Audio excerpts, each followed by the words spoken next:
bienvenue sur Médien TV. On ne le dira jamais assez, l'Afrique est le continent qui pollue le moins mais qui souffre le plus des effets du changement climatique. Sur le continent, le phénomène des réfugiés et déplacés climatiques devient une réalité palpable, ce qui pousse l'Union africaine à appeler au recensement et à l'enregistrement des personnes déplacées victimes du changement climatique. Pour en parler, nous recevons Mohamed Saïd Karouk. Il est professeur de climatologie à l'Université Hassan II de Casablanca, avec qui nous évoquerons aussi le leadership du Maroc en matière de sensibilisation et d'action pour lutter contre les effets néfastes du changement climatique sur le continent. Bonjour, professeur. Bonjour. Alors, je le disais à l'instant, aujourd'hui, l'Union africaine s'intéresse en tout cas à cette question de changement climatique. Mais avant de parler de ça, revenons d'abord sur le Maroc qui a pris part, parce que le Maroc siège actuellement au Conseil de paix et de sécurité de l'Union africaine. Aujourd'hui, si on avait d'abord à nous pencher sur le cas du Maroc par rapport à cette lutte contre les effets du changement climatique, mais aussi aux actions qui sont menées en faveur de l'environnement, quel est le point de la situation? Heureusement, au Maroc, on était conscient, les gouvernements marocains étaient conscients de cette question du changement climatique et depuis le sommet de la Terre de 1992, le premier sommet, le Maroc s'est engagé pleinement dans cette question globale de l'environnement. Et le changement climatique en fait partie, et une partie qui n'est pas la moindre, hein, puisque le réchauffement climatique se situe au sommet de la pyramide environnementale.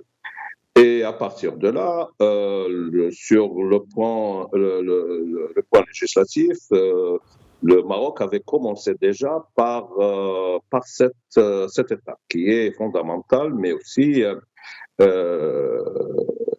un pilier pour qu'on puisse intervenir dans ce sens. Et le sommet de la Terre, plutôt la COP 22 de 2016 à Marrakech, qui a été précédée par celle de 2007 à la même ville de Marrakech, en est une preuve sur l'engagement international du Maroc. Aujourd'hui, on peut se féliciter des grandes étapes qu'on a effectuées et aujourd'hui, on est une référence sur le continent africain, mais aussi dans le sens et au niveau régional de la Méditerranée, de l'Afrique du Nord, mais aussi de l'Afrique d'une manière générale. Mmh.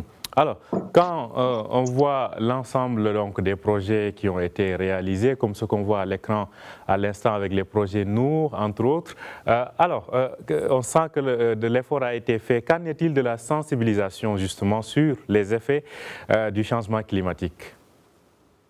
Alors, le côté législatif ne se fait pas tout seul. Il est accompagné par ce qui est sensibilisation, par ce qui est encadrement, par ce qui est orientation. Et de ce point de vue, et le gouvernement, mais aussi la société civile, les ONG et les centres d'action d'une manière globale, au niveau de l'université, au niveau des centres de recherche, prennent en charge cette question de la sensibilisation et de la formation aussi. Hein. Ça fait partie du même genre. Et heureusement, aujourd'hui, les associations qui s'occupent de ça et qui sont encouragées par le gouvernement, bien entendu, aujourd'hui, ils font un boulot extraordinaire. Hein. Ils accompagnent les agriculteurs, les étudiants, la jeunesse d'une manière générale, mais aussi les professionnels. Et ceci, encore une fois, une fierté de la société civile, mais aussi du gouvernement qui ne cesse de développer plusieurs créneaux dans ce sens. Alors, vous avez évoqué tout à l'heure l'aspect législatif. Justement, à ce niveau, où est-ce qu'on en est? Aujourd'hui, nous avons un arsenal, réellement un arsenal législatif au niveau de l'environnement d'une manière générale, mais aussi au niveau des changements climatiques.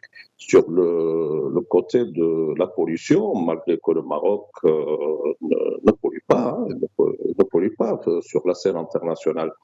Et aussi, les interventions ont été caractérisées par un renouvellement du parc auto national. On le remarque aujourd'hui, il y a presque une minorité des voitures anciennes qui circulent, des taxis en particulier. Ceci a été une étape très courageuse de la part du gouvernement. Nous avons observé un renouvellement du parc de taxis au niveau national qui est représentatif. Hein. Nous avons aussi euh, observé que les acteurs dans le domaine d'une manière générale, les acteurs industriels, les agriculteurs aussi, hein, ils ont été accompagnés par des décrets et par aussi des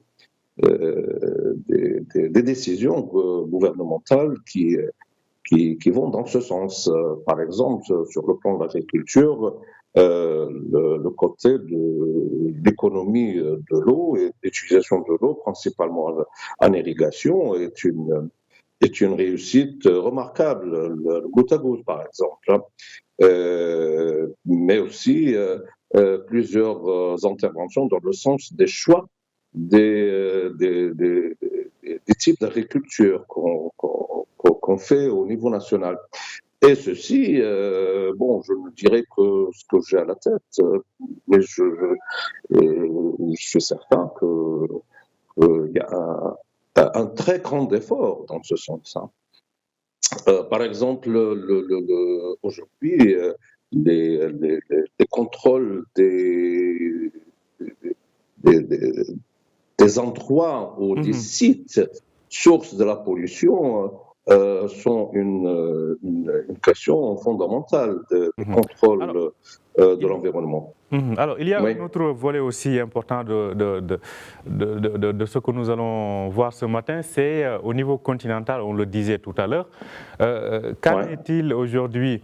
Il y a l'Union africaine qui appelle à recenser donc, et à enregistrer les personnes déplacées, les réfugiés, ce qu'on appelle aujourd'hui en tout cas les réfugiés climatiques. À ce niveau, Mhm. est-ce qu'il y a des données préliminaires quand même qui peuvent permettre d'avoir un aperçu sur l'étendue de ce phénomène-là? Sur le côté continental, dans le sens continental, le Maroc est une référence depuis un bon moment sur cette question du changement climatique. Hein. Et principalement depuis 2016, je veux dire, depuis la COP 22 de Marrakech, le Maroc s'est engagé à accompagner les Africains, les gouvernements africains, avec leur accord bien entendu, et des décisions très courageuses ont été lancées pour l'engagement de toutes les parties, que ce soit la partie marocaine, mais aussi les autres gouvernements des pays amis, frères et amis. Et dans ce sens, je ne ferai que rappeler l'engagement du Maroc vis-à-vis de la Commission du bassin du Congo, mais aussi des pays du Sahel. Et ceci a été remarquablement observé par la création et le développement du centre 4C du Maroc, le centre d'études et de formation sur les changements climatiques qui accompagne nos collègues africains de la région sud-africaine, bien entendu.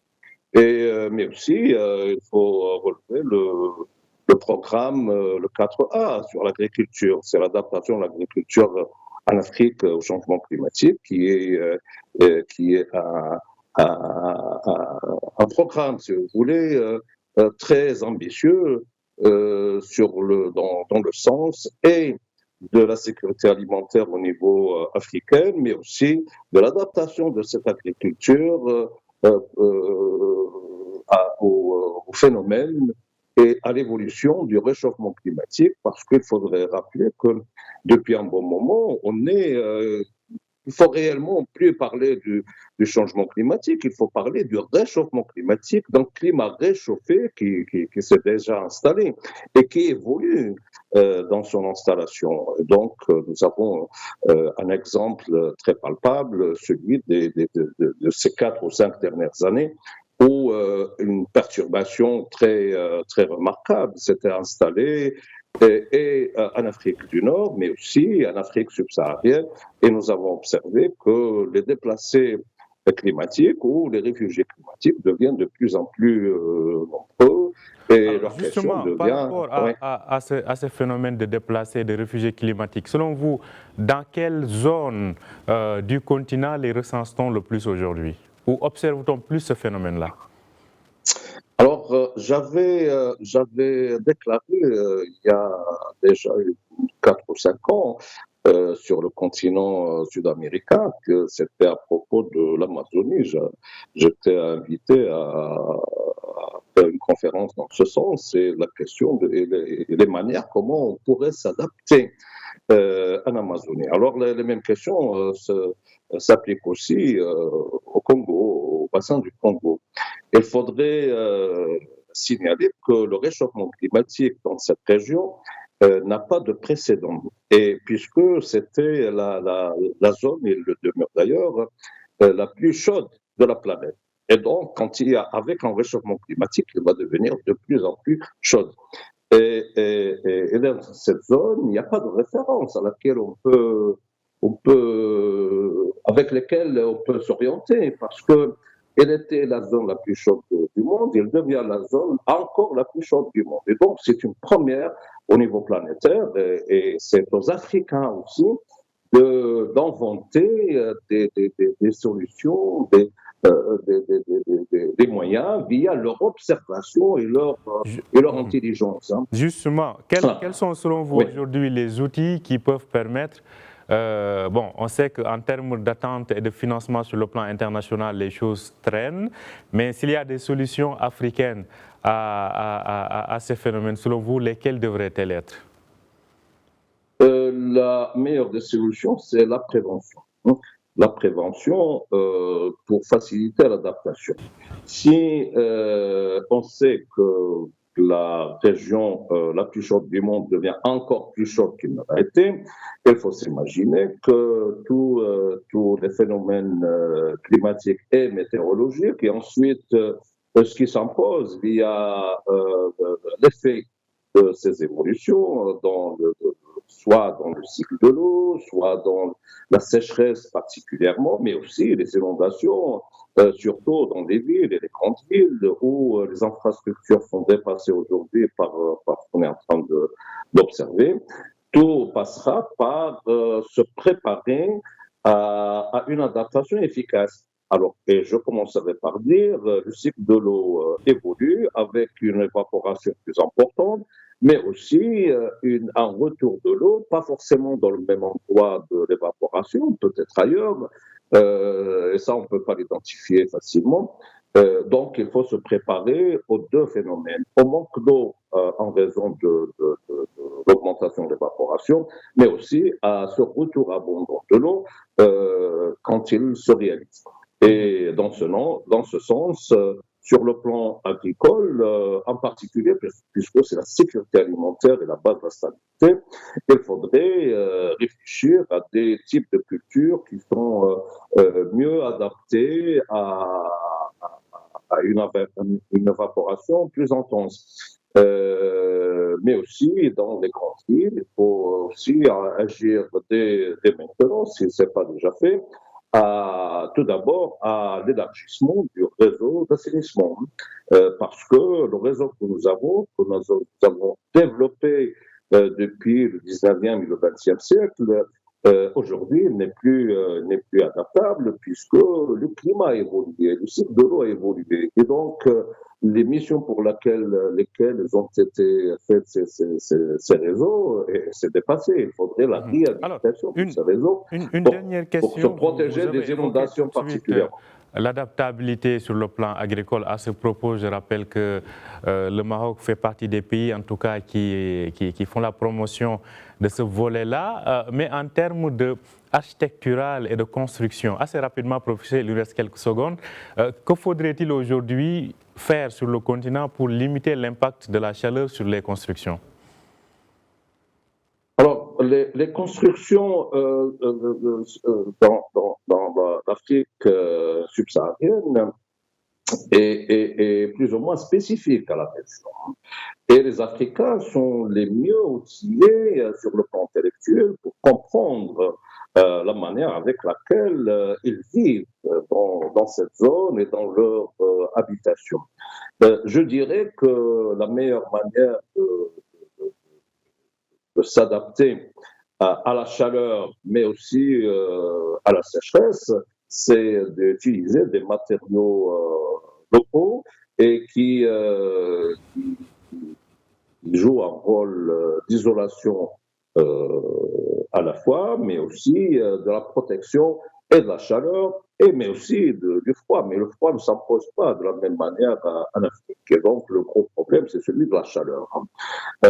Et je pense tout d'abord aux personnes vulnérables, les personnes âgées, les personnes souffrantes des perturbations cardiovasculaires. Oui. Merci. En tout cas, on aura d'autres occasions pour revenir sur tout ça. Merci à vous, Mohamed Saïd Karouk. Je rappelle que vous êtes professeur de climatologie à l'Université Hassan II de Casablanca. Merci à vous. Merci à vous. Merci à vous aussi de nous avoir suivis. Je rappelle que vous pouvez retrouver cet entretien sur notre site www.medianews.com. Bonne journée et bonne suite de programme sur Média TV.